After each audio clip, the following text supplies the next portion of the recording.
from the unbeatable Explorer to the best-selling F-Series lineup. Find out why our vehicles rank #1 in brand loyalty year after year. Right now, get 0% financing for 72 months on our full lineup of Ford trucks and SUVs. Get yours today. New tonight at 11.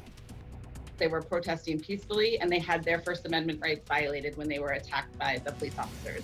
So they are suing the president and the departments who forced everyone out 2 weeks ago, as police admit to something they previously denied about that day.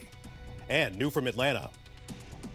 That shooting is not justified under the law. Prosecutors opening up about the Rayshard Brooks shooting Friday night, the hurt, anger, and timeline on potential charges ahead. And happening tonight, a near repeat of last night, protesters in D.C. taking to and blocking the streets at one point, the 14th Street Bridge. We will follow along on ABC 7. Now, ABC 7 News at 11 on your side.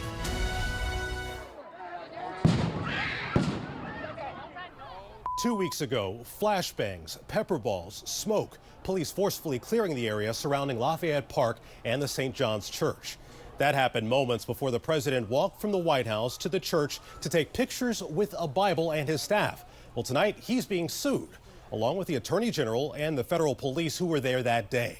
New at 11, ABC 7's Tim Barber with the lawyer leading the charge for protesters who were on the front lines June 1st. Tim. And the people behind this lawsuit not only want to send a message to the police, but also the White House and the president himself.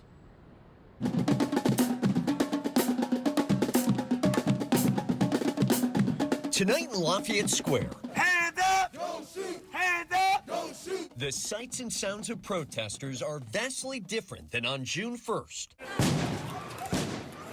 When federal law enforcement officers attacked journalists and protesters with shields, batons, pepper spray, rubber bullets, and more. That was wrong. People were there to protest. They were protesting peacefully, and they had their First Amendment rights violated when they were attacked by the police officers. This weekend, the attorneys behind the lawsuit are adding the director of the Federal Bureau of Prisons, which had officers there, to the list of defendants. A list which includes Attorney General William Barr, who ordered law enforcement to clear the area, and President Donald Trump, who then walked across the park for a photo op with a Bible in front of St. John's Church. There's also a value in individuals coming together and saying what happened that day was wrong, and we need to make sure we can get information about why it happened, who perpetrated it, and hold them accountable for it. The lawsuit argues President Trump demonstrated hostility towards the crowd, expressing his intent to have law enforcement violently attack protesters and, quote, dominate them. On June 5th, the Secret Service said none of its agents used tear gas or pepper spray, but this weekend they reversed this statement, admitting an agent used pepper spray in response to, quote, an assaultive individual. If the park police and the Secret Service and others needed to clear the area, there are ways to do that without attacking those protesters. And we reached out to several of the law enforcement agencies, but so far we have not heard back. Reporting live in Northwest Washington, Tim Barber, ABC 7 News. All right, Tim, thank you. Well, tonight, the Washington Post is reporting that D.C. Police Chief Peter Newsham said there had been discussions about possibly pushing the perimeter farther outward, but there was no set time to do so. And law enforcement officials back that up. ABC 7 has reached out for comment, but we have not heard back. Attorney General William Barr maintains that this was a planned operation to move that perimeter back. Now, protests continue tonight in the district.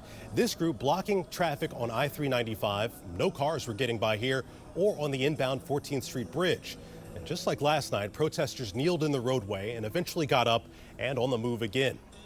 And tonight, D.C. Mayor Muriel Bowser took part in a CNN town hall discussing race relations and the push for police reform.